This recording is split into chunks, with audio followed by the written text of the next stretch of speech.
Bonjour à tous, et bien prenons encore un court instant aujourd'hui pour lire et méditer un deuxième passage du livre du ciel de Luisa Picaretta. Au nom du Père qui m'a créé, du Fils qui m'a sauvé et du Saint-Esprit qui me sanctifie. Amen. Jésus, je me plonge à nouveau en toi, dans ton acte unique et éternel d'amour, dans ce grand bain de ta lumière, de ton sang, de ta divinité, de ta volonté, de ton humanité, de tes mérites, de tes œuvres, de tes attributs, de tes qualités, de tout, Seigneur. Je viens et je me plonge dans ce bain et je te laisse me remplir à ras-bord de ta présence, de ta lumière et de ton Esprit Saint. Viens, Seigneur, vivre dans mon cœur, viens nettoyer mon âme avec ta maman, l'Esprit Saint, ton Père. Fais de mon cœur ce qui te plaira pour que mon âme soit pour toi un petit lieu de repos, un petit tabernacle d'amour. Viens prendre les commandes de ma vie, je te donne l'autorisation complète pour que tu fasses tout en moi. Aussi, investis chacune de mes actions de ta présence, sois présent dans tous mes regards, marque chacun d'eux du sceau de ta compassion et de ton amour. Parle à travers ma bouche, que mes paroles ne soient que tendresse, qu'amour et que gloire pour toi, Seigneur. Viens dans mes respirations, dans mon souffle, dans mes pensées, qu'elles soient ordonnées en toi, que je ne pense qu'à toi. Viens faire battre mon cœur, qu'il ne batte qu'en union avec ton sacré cœur, qu'il ne batte que pour toi, Seigneur. Viens dans chacun de mes pas, que je ne marche que vers toi. Seigneur, garde-moi tout à toi, sois ma sentinelle d'amour, que je puisse être ta sentinelle d'amour également, que je puisse te défendre de toutes les offenses des hommes, me placer entre toi et les hommes, et faire barrage à toutes les méchancetés humaines, à toutes les iniquités, toutes les froideurs, les fermetures de cœur. J'entends reprendre tous ces actes mauvais qui te blessent et les plonger dans ton acte unique et éternel d'amour pour les modifier, pour les transformer, pour les refaire en autant d'actes de louange, d'amour, d'adoration, de bénédiction au nom de tous. Je voudrais à chaque instant que tous mes mouvements conscients et inconscients puissent être puisse être une déclaration d'amour, que tu puisses à chaque instant recevoir la gloire que tu aurais dû recevoir des hommes s'ils n'avaient pas quitté ta divine volonté. Je veux réparer tout le temps et je veux t'offrir de la compensation d'amour à chaque instant. Et puis pareillement, je viens chercher, récapituler aussi tous les actes, cette fois-ci qui te font plaisir, qui t'ont amené de la joie à travers les siècles. Donc je reprends vraiment tous ces actes d'amour de tous les saints, de tous les temps, les sacrifices, les jeûnes, les martyrs, les mortifications, les chapelets, les rosaires, les dévotions. Je reprends tout, Seigneur, et je plonge tout dans ton acte unique et éternel d'amour pour que vraiment tout soit encore plus beau, que tout soit divinisé. Et je t'offre tout à chacune de mes respirations, à chacun de mes battements de cils, de mes battements de cœur, à chaque instant. Et je te demande vraiment que cela résonne partout sur la terre et dans le ciel et que tu puisses continuellement t'en réjouir. Alors maintenant, prépare nos cœurs pour que nous puissions recevoir ce nouvel enseignement que tu nous donnes pour vraiment que nous puissions grandir dans cette ressemblance avec toi. Prépare-nous, Seigneur, que nous ne perdions pas notre temps ici, mais que nous puissions vraiment être totalement fusionnés en toi et que tu puisses te réjouir de ce moment fait en union avec toi. Parle à travers ma bouche et envoie maintenant ton Esprit Saint sur chacun de nous, que ce moment puisse avoir des retombées dans tous les cœurs, puisque tu l'as dit, à chaque fois que vous vous unissez à moi, et moi je sauve des âmes, vraiment j'en sanctifie, j'en purifie, j'en ramène à moi. Certaines âmes retournent à l'église alors qu'elles n'y avaient plus été depuis tellement longtemps, d'autres se repentent de leurs fautes, viennent se confesser, etc. Donc on ne sait pas ce que ce moment va avoir comme impact ou a eu dans le passé, l'octroi de grâce, de miracles, de charisme, de sainteté, etc. Tout passe par le truchement des âmes qui vivent dans la divine volonté. Tout passe par ces actes faits en union avec Jésus. Donc ce moment que nous allons prendre avec toi, Jésus, que cela puisse avoir des nombreuses répercussions dans tous les cœurs. Alors le passage que nous allons méditer est celui du 9 août 1927, toujours dans le volume 22, et c'est Luisa qui parle. Je suivais la divine volonté dans ses actes, et mon Jésus bien-aimé me suivait du regard pour voir si j'allais visiter toutes ses œuvres. Donc elle fait ses rondes voilà, dans l'œuvre de la création. Elle place ses petits je t'aime, je t'adore, je te loue, je te bénis sur chaque élément créé. Elle tient compagnie à la divine volonté qui opère et qui agit dans les œuvres de la création. Et puis elle parcourt également, elle fait ses rondes dans l'œuvre de la rédemption. Elle accompagne Jésus depuis la seconde 1 de son incarnation jusqu'à sa mort. Elle accompagne également la Vierge Marie, même après, jusqu'à son Assomption. Depuis son immaculée conception jusqu'à son assomption. Donc elle fait ses rondes, et également dans l'œuvre de la sanctification, où elle se place dans tous les sacrements. Elle accompagne le Saint-Esprit gémissant de tristesse et de douleur, de solitude dans chaque sacrement. Ça, Jésus nous en a parlé dans un enseignement que nous avons déjà vu ensemble. Et donc Louisa, elle fait ses rondes, et Jésus, il l'observe en fait, il se réjouit, il se place à côté d'elle et il regarde vraiment qu'elle va bien tout parcourir dans la création, qu'elle ne va rien omettre. Vraiment, il vient la secourir, il vient lui apporter vraiment ses grâces pour qu'elle n'omette rien et qu'elle soit vraiment, que ce soit, en fait, c'est lui qui agit en elle, donc c'est lui qui est en train de faire ses rondes à l'intérieur de Louisa pour recevoir cette réciprocité d'amour, ce reflux d'amour à laquelle il aspire tant. Ma fille, je regarde pour voir si tu vas visiter tous mes territoires. Tu dois savoir que la création est un territoire qui m'appartient. La rédemption ajoute des territoires. Plus encore, mon enfance, mes pleurs et mes vagissements, mes prières, mes travaux, mes pas, ma vie publique et privée sont autant d'appartements que j'ai formés dans mes territoires. Donc vraiment, il s'assure que Louisa, elle va bien lui tenir compagnie, par exemple dans toute l'œuvre de la rédemption, qu'elle va prendre Jésus bébé dans ses bras, qu'elle va le consoler, qu'elle va lui donner de l'amour au nom de tous ceux qui ne l'ont pas accueilli, qu'elle va accompagner Jésus pendant toute son enfance en Égypte, dans ces moments difficiles où ils sont comme des étrangers, où vraiment il regarde qu'elle va bien le suivre dans tous ces moments de sa vie à lui et dans toutes les œuvres de la création.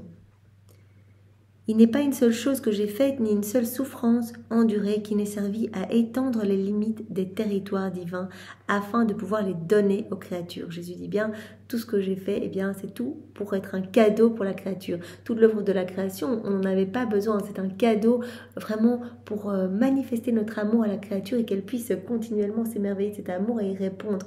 Voilà, si elle a reçu toutes ces facultés, faculté de voir, de respirer, de sentir, de goûter, etc. Voilà, tous ces sens, c'est pour qu'elle puisse également être en connexion avec la Trinité et répondre à cet amour. Et toutes les œuvres de la rédemption, Jésus dit tout ce que j'ai fait, voilà, toute l'œuvre de la rédemption, tous ces moments de ma vie, tout est toujours en acte de se donner. J'ai tout fait pour l'homme en fait. Donc tous ces actes sont encore suspendus et attendent de pouvoir se donner. Si la créature s'unit à moi, elle va recevoir directement les fruits de ces actes. Donc c'est magnifique. Je regarde chaque jour pour voir si au moins la petite fille de ma volonté visite tous mes territoires et entre dans chacun de mes appartements.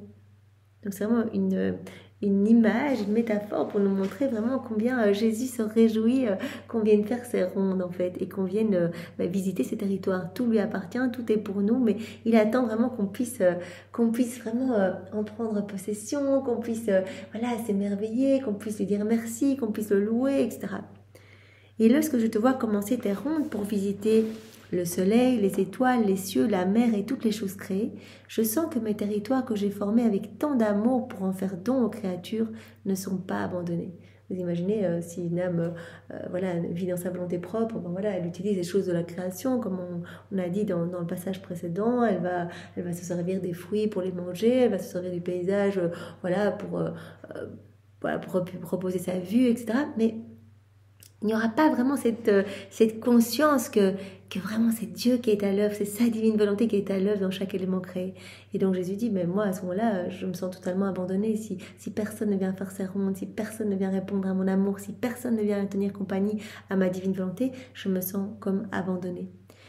Et donc je m'assure qu'il y ait au moins une âme qui vienne faire ses rondes et je m'en réjouis en fait. Il y en a au moins une qui les visite. Et si elle les visite, cela veut dire qu'elle les aime et qu'elle a accepté le cadeau. C'est vraiment, en fait, c'est accepter, en fait. C'est accepter tout ce qui a été fait pour nous. Tout a été beauté et cadeau pour nous, en fait, pour qu'on puisse être heureux, qu'on puisse être les rois de la création, les chefs-d'œuvre de la création. Au départ, Adam, il se faisait servir par toute la création. Le vent venait lui caresser le visage s'il avait un peu chaud. Tous les oiseaux venaient le servir, etc. Et parce que il a vraiment quitté la divine volonté et que l'homme a étouffé cette vie divine dans son cœur, et bien la création n'a plus reconnu en l'homme et bien son créateur. Et donc c'est pour cela que la création se rebelle contre l'homme. Mais Jésus, cela lui fait immensément plaisir quand on reprend cette place à laquelle il nous attend et que l'on va tenir compagnie à sa divine volonté, qu'on vient comme reconnaître ce cadeau en fait, le reconnaître et remercier la Trinité.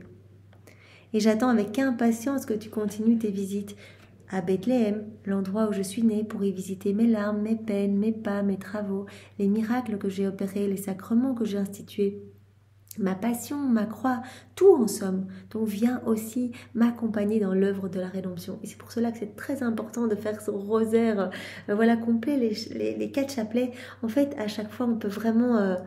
Cela parcourt très très bien toute la vie de Jésus depuis l'annonciation à Marie, donc depuis l'incarnation de Jésus en son sein jusqu'à sa mort, jusqu'à l'Assomption de la Vierge Marie. On peut vraiment tenir compagnie à Jésus, tenir compagnie à Marie, les prendre dans nos bras, les consoler, réparer, les recouvrir de l'amour trinitaire, venir vraiment mettre nos pas dans les leurs, nos mains dans les leurs, répéter tout ce qu'ils disent, etc. Et donc cela fait vraiment plaisir à Jésus. Et je te fais prendre conscience de ce qui a pu t'échapper pour que tu fasses ta petite visite, même en passant. Et oh, comme je suis heureux que mes appartements soient tous visités. Ma fille, comme il est pénible de donner et de ne pas être reconnu, de donner sans que personne ne prenne le bien que l'on veut donner. Voilà, à nouveau, Jésus nous fait part de cette tristesse, vraiment de tout cet amour qu'il nous donne et que les hommes, en fait... méprisent, foulent aux pieds ou vraiment n'y répondent pas, se servent uniquement de la création pour leur petit bien-être personnel. Et sais-tu ce que je fais? Quand je te vois toute seule parcourir tous mes territoires et visiter mes appartements, je te donne tous les biens qu'ils contiennent. Donc vraiment, quand on fait ces rondes, qu'on reconnaît l'amour de Dieu partout, en fait, il nous donne tout, comme il nous l'a déjà dit, en fait. La divine volonté conserve les qualités divines de Dieu. Dans chaque élément, il y a des qualités divines cachées. Et il suffit que nous nous unissions à la divine volonté, travaillant dans ces éléments pour recevoir ces qualités divines. Je m'unis au soleil, je reçois la chaleur, la puissance divine. Je m'unis à la mer, vraiment, je viens placer mes actes d'adoration, de louange, de bénédiction dans les vagues. Et bien directement le Seigneur va me donner sa force, va me donner sa constance, vraiment il va me donner tout ce qu'il cache dans ces éléments créés. Comme il dit à Louisa, comme je vois que tu es toute seule, eh bien je vais te donner à toi tout ce qui était réservé pour tous les hommes mais que les hommes ne prennent pas, eh bien je vais te le donner à toi, je vais te donner tous les biens, vraiment toutes mes qualités divines, mes attributs divins qui sont conservés dans ces éléments. De telle sorte que ce que je devais donner aux autres, je le centralise en toi. Ça, Jésus l'a déjà dit, à l'âme qui s'abandonne, qui me donne un juste retour d'amour, eh bien, je suis tellement heureux que je vais déverser par torrents des grâces et des bénédictions. Je vais lui donner tout ce que j'avais réservé pour 1000, 10 000 personnes, 100 000, un pays entier, en fonction de son ouverture de cœur, de sa disponibilité et vraiment de son union avec moi, en fait. Parce que c'est normal, cette âme en fait qui s'unit à moi va réparer pour toutes les âmes en fait qui ne m'aiment pas, qui ne me louent pas, qui ne me bénissent pas. Donc je vais donner à cette âme plus de grâce pour qu'elle puisse me redonner tout ce que je lui donne, tout cet amour que je vais lui donner. Elle va ajouter ses petits je t'aime dessus et elle va tout me redonner au long de toutes les générations, de tous les temps. Donc elle vient faire réparation pour tous, donc c'est normal que je lui donne tout ce que j'avais prévu de donner pour toutes ces âmes qui n'en ont pas voulu, qui n'ont pas voulu de ces bénédictions, qui n'ont pas voulu de ces cadeaux, qui n'ont pas voulu de ces grâces. Je vais tout centraliser en toi. Ainsi, je te donne tout et toi, tu me donnes tout. De fait, pour pouvoir tout donner à l'âme, je dois tout trouver en elle. Et pour qu'elle soit capable de tout me donner, elle doit tout posséder. Donc Jésus nous donne d'abord tout pour qu'on puisse tout lui redonner. Parce qu'on ne donne pas dans la divine volonté quelque chose qui nous appartient. Donner nos petites prières, nos prières n'ont qu'une toute petite portée. Donc on reçoit tout, Jésus vient s'installer et on reprend après les prières de Jésus, par exemple, pour les offrir à la Trinité. À ce moment-là, on offre tout en fait. On reçoit tout et on offre tout. On peut tout offrir. Tout est vraiment, on offre du divin en fait. Celle qui a tout a la capacité de pouvoir tout me donner et de tout recevoir. Voilà. Et le Seigneur dispose notre âme, il élargit notre âme, vraiment il dilate notre cœur pour nous donner toujours plus, pour que nous puissions accueillir plus et lui redonner plus. Après quoi je ressentis une telle envie de dormir qu'il m'était impossible même d'écrire. Et je me disais, pourquoi cette somnolence alors que j'ai toujours été éveillée de nature? Et mon bien-aimé Jésus, se manifestant en moi, me dit: ma fille, tout comme un médecin va endormir le pauvre patient sur qui il doit pratiquer une opération, afin qu'il ne sente pas l'acuité de la douleur des coupures qu'il doit faire sur le pauvre infirme, de la même manière, moi, céleste médecin qui t'aime tant, et afin que tu ne ressentes pas la pression continuelle de ma privation, ces coups répétés, la dureté de ces douleurs, de ces douloureuses coupures, je te fais dormir pour qu'ainsi, en interrompant ton martyre, le sommeil puisse t'apporter un peu de répit après une douleur si intense. Donc Jésus se rend bien compte que c'est une agonie pour Louisa de ne pas voir Jésus physiquement. Là on le voit dans chaque passage, cela commence par Louisa qui dit: mais Jésus, je souffre tant, j'ai l'impression que mon cœur est comme broyé, que vraiment je me sens littéralement mourir. Et donc Jésus lui dit: voilà, je te mets parfois en état de somnolence pour que tu ne ressentes pas ce dur martyre que tu es en train de vivre, cette douleur si intense. Mais pendant que tu dors, ton Jésus te tient dans ses bras.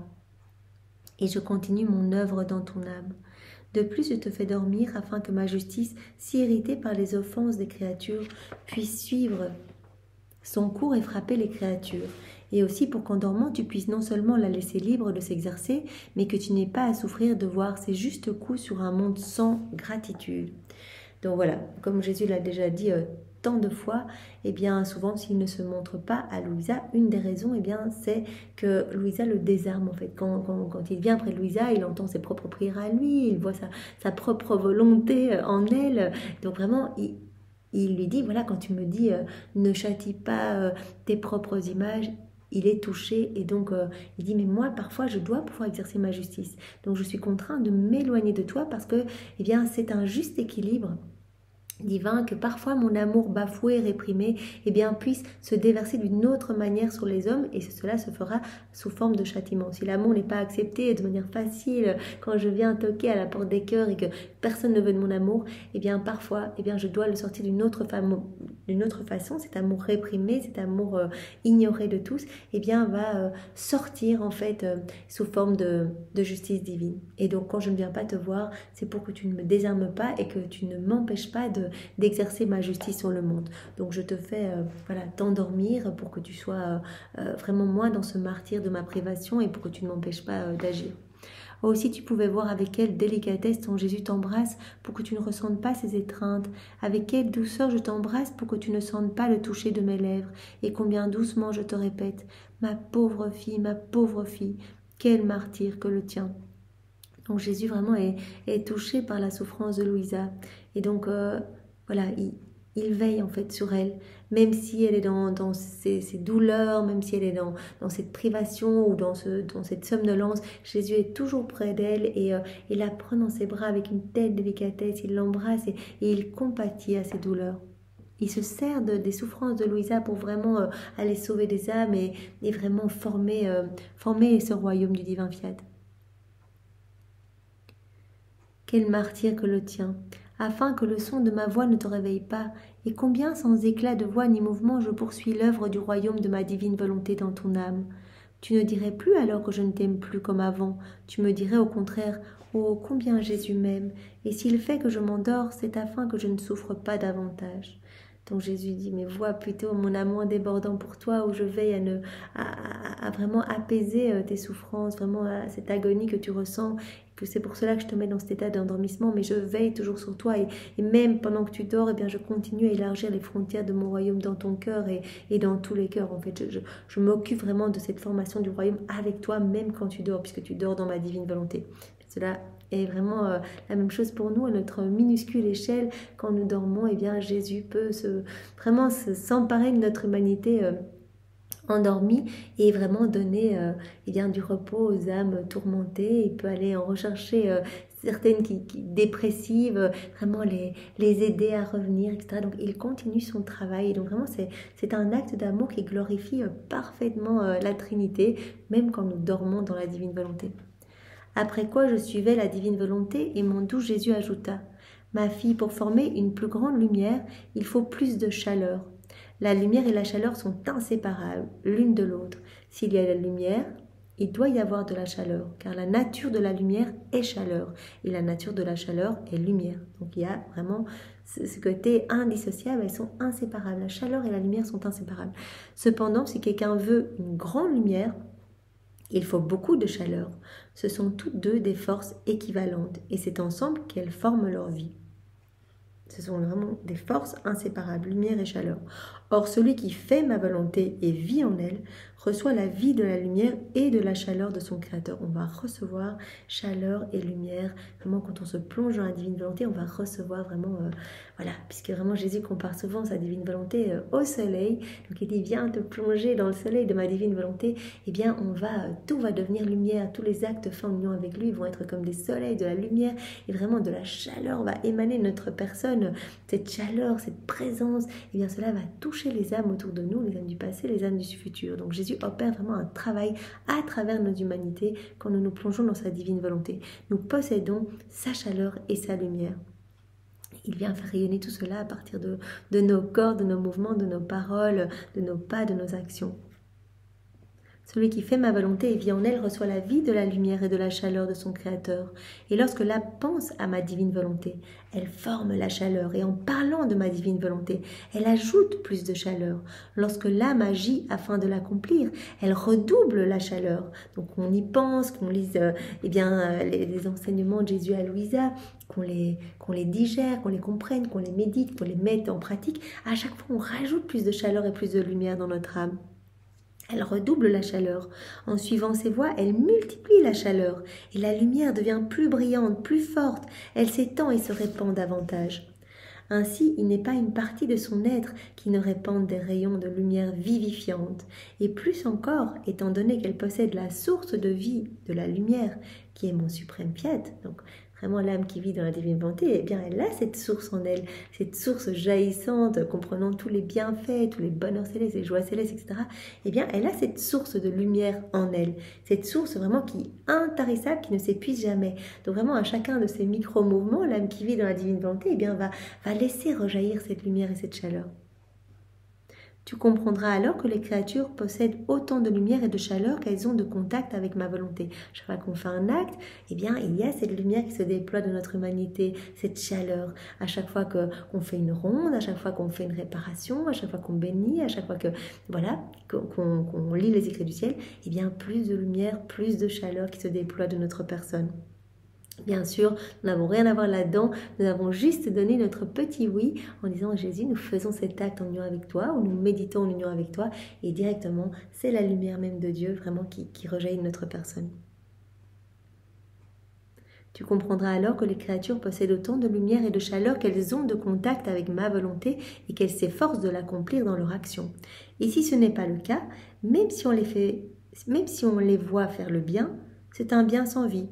De nouveau, Jésus nous en parle. Si on fait des actes dans nos volontés propres, même si ce sont des actes très saints, très pieux, eh bien, s'ils sont faits sans connexion, sans union avec Jésus, vraiment, Jésus dit qu'il y a vraiment toujours une recherche de petites gloires personnelles, en fait.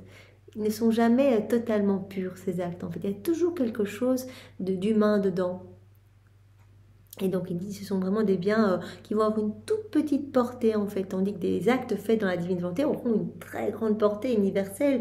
Ces actes rejoindront par cette lumière qui va rayonner de ces actes, les âmes du passé, les âmes du futur, les âmes autour de nous, etc. Donc ce n'est pas le cas. Et si ce n'est pas le cas, même si on voit faire le bien, c'est un bien sans vie. Donc des actes faits dans nos volontés propres sont des biens sans vie, sans lumière et sans chaleur.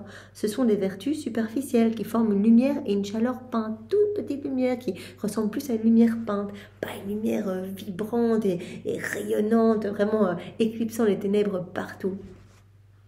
Et qui, si on les touche, sont froides et sans le bien d'une lumière vivifiante qui donne vie. Donc il n'y a pas cette lumière et cette chaleur caractéristique des actes faits dans la divine volonté. Les actes faits dans nos volontés propres seront un petit peu ternes et vraiment sans grande portée. Et il arrive souvent que les œuvres accomplies sans ma divine volonté, en ces occasions, révèlent combien elles étaient nourries par des passions et des vices colorés de ce bien apparent. Voilà, comme je le disais, souvent des actes faits seuls en fait, sont souvent nourris, alimentés par une petite recherche de reconnaissance ou quelque chose comme ça, des passions. Il garda ensuite le silence, et je m'efforçai de m'abandonner tout entière dans sa volonté afin de la suivre. Et Jésus, mon très grand bien, poursuivit en disant, « Ma fille, en créant l'homme, notre divinité l'a entièrement lié à nous. Ainsi, sa mémoire, son intellect et sa volonté étaient des liens d'union. » Ça, on le sait, les trois puissances de l'âme, eh bien, l'intelligence, qui devait être connectée toujours à la sagesse de Jésus. On a reçu notre volonté pour qu'elle soit toujours connectée à la volonté du Père, et on a reçu notre mémoire pour qu'elle se rappelle toujours de l'amour de l'Esprit Saint. Donc on a tout reçu pour être tout le temps en lien et en union avec la Trinité. Jésus continue. L'homme a aussi reçu ses yeux, sa langue, son ouïe, son cœur, ses mains et ses pieds, qui étaient comme autant de liens. Et si la créature vit dans ma volonté, en plaçant chacun de ces liens en attitude, donc on a reçu nos yeux pour voir la beauté de la création, s'émerveiller de l'amour de Dieu partout et y répondre, voilà, comme Jésus dit, notre bouche pour pouvoir louer, pour pouvoir goûter, se réjouir de toutes ces saveurs délicieuses qui sont faites pour nous, notre odorat pour sentir et se réjouir, notre toucher pour pouvoir sentir les textures et dire mais c'est tellement beau, toute cette diversité, c'est tellement doux, c'est tellement merveilleux, merci Seigneur. Et bien voilà. Donc si l'homme se met en attitude avec tout ce qu'il a reçu, il pourra se remettre en lien avec la Trinité. Voilà, en plaçant tout ce qu'il a reçu, eh bien, en plaçant chacun de ces liens en attitude, la créature va recevoir l'attitude de la vie divine. Voilà, si on agit dans nos volontés propres, eh bien c'est comme si on bouchait tous ces canaux de communication avec la Trinité. Alors on se sert de nos yeux pour regarder les petites choses ici-bas, de nos pieds pour marcher à des fins mauvaises, on se sert de notre odorat pour sentir, pour notre réjouissance personnelle ou notre goût pour peut-être tomber dans des péchés de gourmandise, etc. Mais si on se remet vraiment à notre juste place et que tout ce qu'on a reçu, on le remet en lien, en fait. On se remet vraiment dans cet état où on lève nos yeux vers le ciel, nos mains vers le ciel, où on greffe notre cœur à celui de Jésus. Eh bien, on va recevoir cette vie divine. Dans cette union sanctifiante, on va recevoir cette vie divine qui va croître en nous. Ainsi, elle est formée et elle se développe comme une petite plante, cette vie divine, qui, possédant la fécondité de la terre, remplie d'humeur vitale, arrosée d'une eau pure et abondante, est tout entière exposée aux rayons bénéfiques du soleil et reçoit sa lumière continuelle. Oh, comme elle pousse bien, combien savoureux sont ses fruits, comme ils sont recherchés, aimés et appréciés. L'âme qui va vivre dans la divine volonté, eh bien, elle va vraiment produire de beaux fruits pour la gloire de Dieu. En fait, tout va être fruit, tout va être amour, louange, adoration. Voilà, je peux faire ça. Voilà, Seigneur, je prends ce bic avec ta volonté, vraiment dans ta divine volonté, avec l'intention de te glorifier parfaitement. Juste ça, un simple acte. Eh bien, cela amène une gloire complète et parfaite à la Trinité. Et cela est fait au nom de toutes les générations passées, présentes et futures. Donc ce petit acte-ci, minuscule, quelques secondes, eh bien, va réparer pour toutes les iniquités, les froideurs, les méchancetés, les blasphèmes, les jurons, pour tous les hérétiques, les infidèles, etc. Donc c'est vraiment, c'est incroyable. Donc l'âme qui vit dans la divine volonté, eh bien, va produire, comme dit Jésus ici, des fruits savoureux, comme ils sont recherchés, aimés et appréciés. De la même manière, l'âme, en recevant continuellement la vie de Dieu au moyen de ces liens, tous ces liens, elle se met en connexion avec la Trinité, en rendant à Dieu eh bien, tout ce qu'elle a reçu, eh bien, en se mettant continuellement en communication au moyen de ces liens, qui plus que les rayons du soleil se communiquent à chaque partie de leur être, est préservée comme une terre féconde, remplie d'humeur vitale et divine, qui mieux que le sang coule en elle. Comme elle pousse bien, elle est la bien-aimée, celle que recherche le ciel et la terre. Sa vie, ses œuvres, ses paroles, mieux que des fruits, font le bonheur de tous. Oui, puisqu'il y a bien sûr des répercussions, comme on le sait, comme on le dit au début, avant de commencer à méditer un enseignement de Jésus, et bien à chaque fois on dit, voilà Seigneur, on s'unit à toi et on sait que ce moment union avec toi va avoir des retombées bienfaisantes et positives, bénéfiques dans tous les cœurs. Voilà, donc il y a vraiment des fruits qui vont faire le bonheur de toutes les âmes. Tous vont pouvoir recevoir quelque chose d'un moment fait en union avec Jésus, pour autant que l'âme soit un petit peu ouverte. C'est toujours une histoire de disposition. Dieu lui-même prend plaisir à goûter des fruits si précieux. Par conséquent, comment peux-tu avoir peur que je puisse te quitter alors que tu es attaché à moi avec tant de liens par qui tu reçois la vie continuelle? Voilà, et le Seigneur nous dit bien qu'à chaque acte fait dans la divine volonté, eh bien, on renforce ces liens en fait. Déjà, on avait tous ces liens de base, les 3 puissances de l'âme, nos sens, etc. Voilà, tout nous met en lien avec la Trinité. Mais à chaque fois qu'on fait des actes, on renforce. On renforce. C'est comme si on rajoutait des canaux de communication. À chaque acte, vous imaginez le nombre d'actes qu'on essaie de faire par jour dans la divine volonté.